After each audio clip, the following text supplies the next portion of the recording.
को जन्म भयो, बड़ी खुशी भई सब ब्रजवासियों को। माता यशोदा भी गदगद है गई कि 85 वर्ष की उम्र में मेरे यहाँ लल्ला को जन्म भयो। नंदराय के वृद्धावस्था में पुत्र भयो, अपार हर्ष और आनंद सारे ब्रज में छा गए। ब्रजवासी इतने प्रसन्न है गए कि उनकी खुशी को ठिकाना ना रहा। याचकों को नंद बाबा ने अन्न दिया, धन दिया, दान में गायें दी गई, मान दिया, सम्मान दिया, सभी को संतुष्ट किया। नंद बाबा ने सभी को संतुष्ट किया। एक बार नंद जी सुखदेव जी महाराज कहते हैं कि हे राजा, गोपाल गोकुल रक्षाय निरूप्य मथुरां गतः नंदः सस्य वार्षिक्यं परमदातु गोपों को ब्रज की रक्षा का भार सौंपकर नंद बाबा कंस को वार्षिक कर देने, टैक्स देने, करियाने टैक्स मथुरा गए। कंस को कर देकर कारागार में देवकी जी और वासुदेव जी से, श्री राधे वासुदेव जी से मिलने गए तथा उनको अपने यहाँ पुत्र पैदा होने का समाचार सुनाया। किसने? नंद बाबा ने पुत्र पैदा होने का समाचार सुनाया। वासुदेव जी ने कहा कि नंदराय जी, आपकी इस अवस्था में पुत्र हुआ, यह तो बड़ी बड़ी खुशी की बात है। बुढ़ापे में किसी के यहाँ यदि पुत्र का जन्म हो जाए तो कितनी खुशी की बात होती है माता पिता। अरे नंदराय जी, बड़ी ही खुशी की बात है कि भगवान ने आपके यहाँ पुत्र का जन्म हुआ। भगवान की कृपा से साक्षात नारायण ही आ गए। यह तो बड़े हर्ष की बात है नंदराय जी। हम वहां तो नहीं जा सकते, परंतु हम यहीं से आशीर्वाद देते हैं कि आपका लल्ला चिरायु हो, उसकी आयु चिरायु हो। दूसरी प्रसन्नता की बात यह है कि हम और आप एक दूसरे से बिछड़ गए थे। नंद बाबा और वासुदेव एक दूसरे से बिछड़ गए थे। आज दोनों प्रेमी मिले हैं। इस संसार में दो प्रेमियों का मिलना बड़ा ही दुर्लभ है। जहाँ दो प्रेमी मिल जाएं, उनका मिलना तो बड़ा दुर्लभ होता है। नंद बाबा और वासुदेव जी ऐसे मिल गए जैसे दो प्रेमी मिले हैं, बड़े दिनों में मिले नंदराय जी और वासुदेव जी। उपलब्धो भवाभ्यो प्रियदर्शनम्। इसके पश्चात रोहिणी गोप वालों की सकुशल छेद बाद में नंदराय जी से कहने लगे। माता रोहिणी की कुशल छेद पूछी। रोहिणी जी वासुदेव जी की पत्नी है, माता रोहिणी जी। परंतु रोहिणी जी गोकुल में रहते हैं।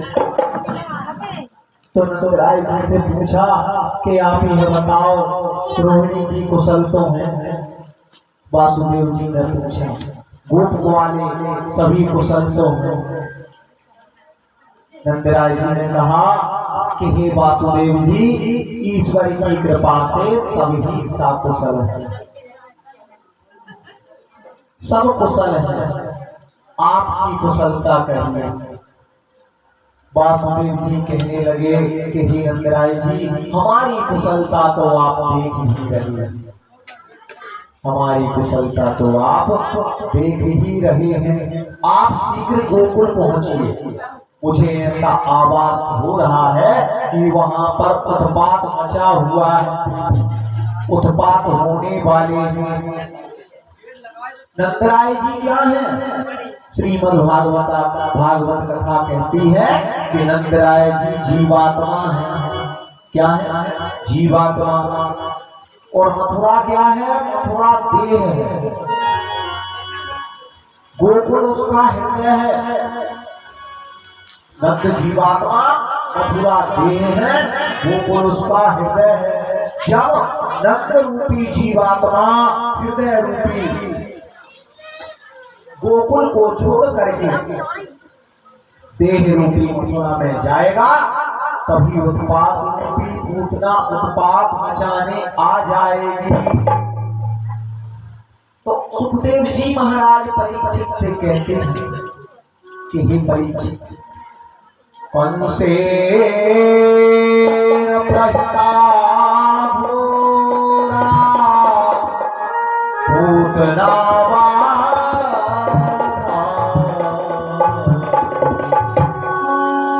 कंसेन प्रहिता घोरा पूतना बाल घातनी शिशुश्चान्ति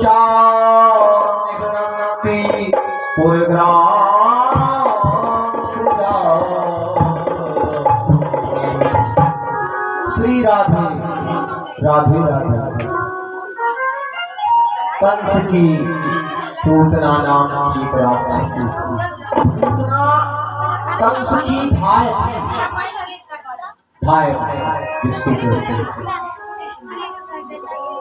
जिसे बालकों को मारने के लिए नियुक्त किया गया था। बच्चे होते थे वो मार देती थी। गांव गांव घर घर जाकर के पूतना बालकों को मार रही थी। पूतना बालकों के लिए ग्रह के समान थी। जैसे राहु केतु होते हैं, ग्रह होते हैं ना, ऐसे ग्रहों के समान थी। ग्रह गोचर हुए, मृत्यु हुई, ये किसी को नहीं छोड़ती। पूतना, पूत पवित्र नाम, पूत पवित्र ना का अर्थ होता है नहीं। अज्ञान रूपी पूतना जो पवित्र ना हो, जो पवित्र ना हो उसे क्या कहते हैं? पूतना। अज्ञान रूपी पूतना जो पवित्र ना हो उसे पूतना कहते हैं।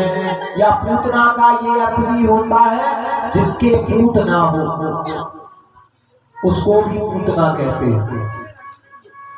पूतना बहुत आकर्षक रूप बना करके नंद बाबा के घर में चली गई। नंदराय इतना सुंदर रूप बना लिया पूतना ने कि मानो कोई स्वर्ग से देवी आई है। यशोदा और रोहिणी ने चाह कर भी उसका विरोध नहीं किया। पूतना ने सोए हुए लाला को उठा लिया। किसी ने पूछा कि तुम कौन हो? कहने लगी मैं लल्ला की मौसी हूँ।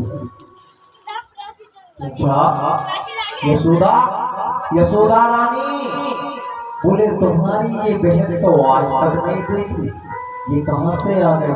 बोले हम दूर के रिश्ते की बहन हैं, आज तक ना इनने हमको देखा ना हमने इनको देखा। हमको तो खबर मिली कि हमारी बहन जो है वो गोकुल में रहती है और उसके यहाँ 85 बच्चे 80 वर्ष की उम्र में लल्ला को जन्म भयो है। यासो हम लल्ला के दर को आ गए। हम तो लाला के दर्शन को आए। मैया यशोदा सभी देख रहे हैं और पूतना मौसी ने जाकर के लाला को उठा लिया। उसके मुख में तीक्ष्ण भयंकर विष लगा हुआ। अपना स्तन पूतना ने लल्ला के मुख में दे दिया और दूध पिलाने लगी। बालक बने गोविंद ने पूतना को देख करके अपने दोनों नेत्र बंद कर लिए, अपनी आंखें भगवान ने बंद कर ली। भगवान ने अपनी आंखें क्यों बंद की? इसका भी कारण है। क्या कारण है? लाला ने अपने नेत्र बंद क्यों किए? पहला कारण ये कि अविद्या ही भूतना है। अविद्या, अविद्या जो है वो क्या है? भूतना है।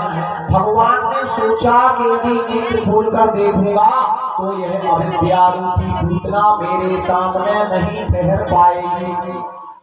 कहते हैं कि भूत प्रेत जो होते हैं ना, वो भगवान के सामने नहीं ठहर सकते, ज्यादा ईश्वर के समक्ष